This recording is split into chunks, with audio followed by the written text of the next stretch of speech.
Oh, hello. I didn't see you there. Welcome. Thank you for watching this video. I really appreciate it. I'm No02, like no oxygen, and this is going to be the first of many videos that's going to be about how to beat Nightmare Mode, like the ultimate Nightmare guide, where I will be starting off with the basic foundation or fundamentals of the game, both concepts, concepts for deck building, a quick weapon overview, and what we're looking for. And then I'll be going through a team composition, a solo deck, and then I'll actually demonstrate put my money where my mouth is or my mouth where my money is, because that's sanitary. And actually just do a solo playthrough of Act 1, and then I'll do it for Act 2 and Act 3, and eventually Act 4. Um, to really help players understand and see like what they're maybe missing as far as why they can't beat it or why they're getting stuck in some places and things like that, and what's really happening in the game and etc. So that we as gamers can overcome nightmare challenges. Nightmare is a little unfair sometimes, and that's the way it is. So these are gonna be so this video is about the basic principles of just good gameplay. A lot of these principles are still true, all the way back to like Left 4 Dead times. Right, and the very first one is going to be positioning. I have a graphic for this one that you'll see. But positioning, people don't realize how important positioning is. Where you're literally just standing, and not just like a team fire uh, point of view, but here, notice this graphic here I have. Right, isn't that? Here's you, man. What a gamer you are. That's you in the center. These horribly drawn arrows, those are your angles of danger. Angles of danger, and you might think there's 360 degrees of danger. That's right. As you stand in this black abyss that represents the middle of a room. So what I mean by positioning is you want to not stand in the middle of a room. The second anything happens, a horde is alerted, a snitch starts screaming, a sleeper catches one of your teammates, right? When the horde happens, I see so many players who just stand in the middle of a room and they die. They get overwhelmed and they die. The reality of it all is so much can be solved with good positioning. In fact, the Horde, the common, Ridden, the little zombie guys, their weakness, their ultimate, their counter, is you just standing in the right place at the right time. Right, so imagine if we were to stand up against a wall. That purple bar is a wall. Our back is to a wall, right? We have our back to a wall. What happens? What happens to our angles of danger?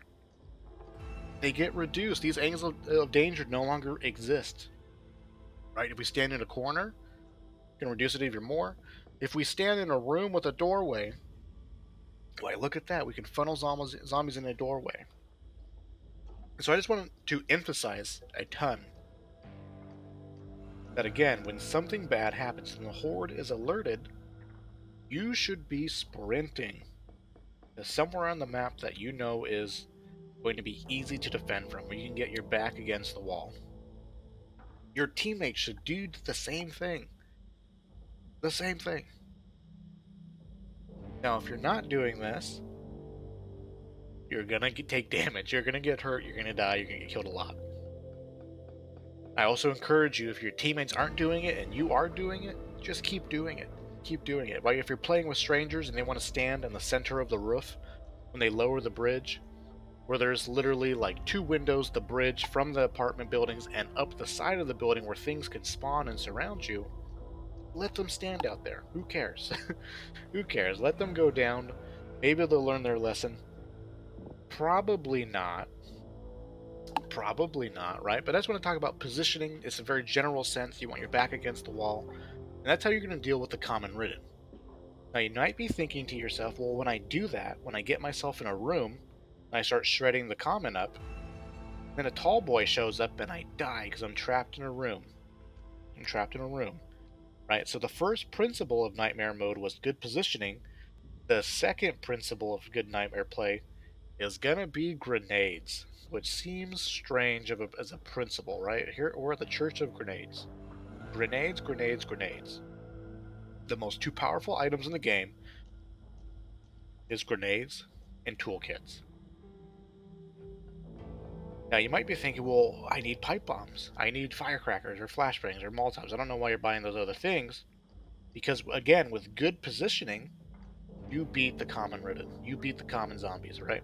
So now if we're trapped in our room and a tall boy shows up, we have grenades, and we're gonna whip out a grenade and we'll blow the tall boy up, and we're fine, right? That's gonna be like the foundation of most like nightmare gameplay is going to be positioning yourself and then using your grenades when you get stuck, basically. And we're going to be talking more about grenades and how to use them and how to build grenades into literally every deck. You're going to see the pattern that I set up for deck building, things like that, in the next video. It'll all make sense. Another general sense of thing is, or the third principle that I want to talk about is pacing. Pacing, right? This is going too fast or too slow.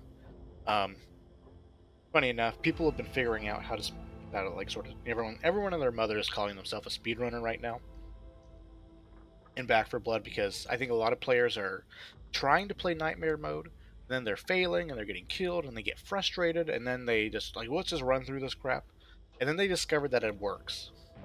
It works. Right now, speed cards are kind of breaking the game a little bit. I'm going to try and teach you how to play the game without speedrunning it necessarily, how to play it in a way that might be standard. You might imagine, especially if you're playing with your friends, all four of you, maybe don't want to be speedrunners for this game and things like that, right? So that's what I'm talking about here today. But you do want to keep the pace up, because in nightmare mode, it's going to constantly keep spawning things, right? Another principle we're going to talk about is resources here. The game has infinite resources, infinite zombies, infinite mutations. The game will constantly spawn mutations. So if you're going too slow, you will run out of ammo, run out of grenades, run out of bullets, and eventually run out of health. And if you go too slow, there's no amount of looting that you can do to eventually replenish that stuff, because eventually you literally will run out. And on some maps, this is way more evident, where you can really get slowed down or bogged down by a common mutation spawn that's in front of your path, that's in your path. So the principle that I'm talking about is pacing, because I think a lot of people are dying or losing runs without realizing it. They're losing runs to looting. Too much looting. Too much looting. When you leave the safe room, you should have spent almost all your money.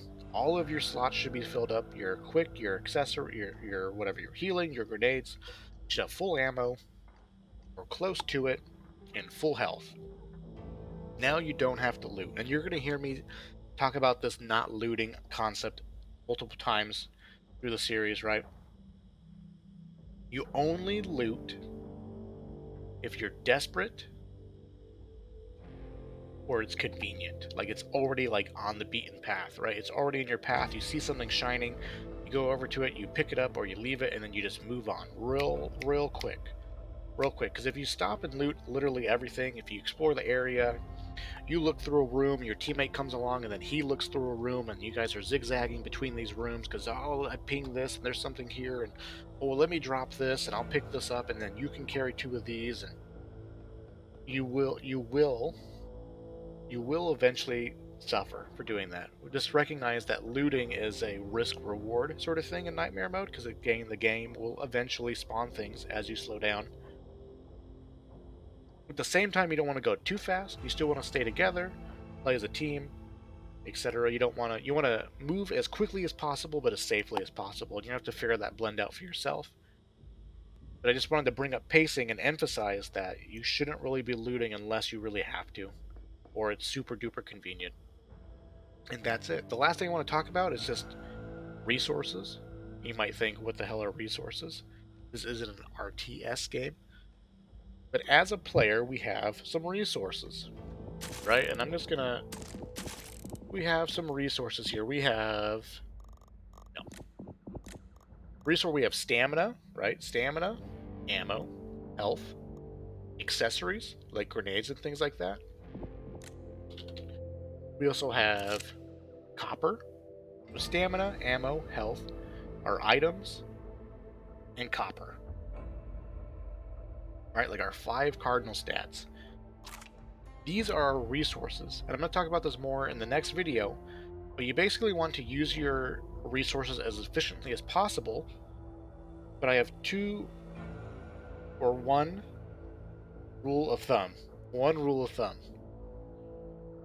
You should never be spending your health as a resource, right? All the other resources are to keep our health as high as possible.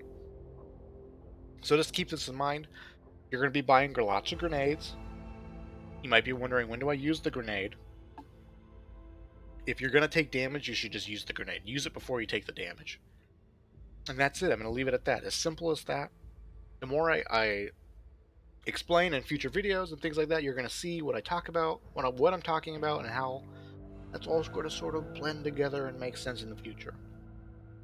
In the next video, we're going to talk about categorizing the cards in a different way, hopefully help you guys understand it better, as well as help, or with the goal of helping you to understand how to make a deck for yourself. I want to teach you how to fish, not just give you the fish, you know what I'm saying? So we're going to talk about resource generation, resource quality, resource quantity or resource plus, gimmicks or quality of life, our deck win conditions. Talk about that in the next video, the philosophy of deck building, how to build a deck, and then I'll build a deck as an example, and then we'll move on from there. So thank you guys so much for watching. I really appreciate it, and I'll see you in the future.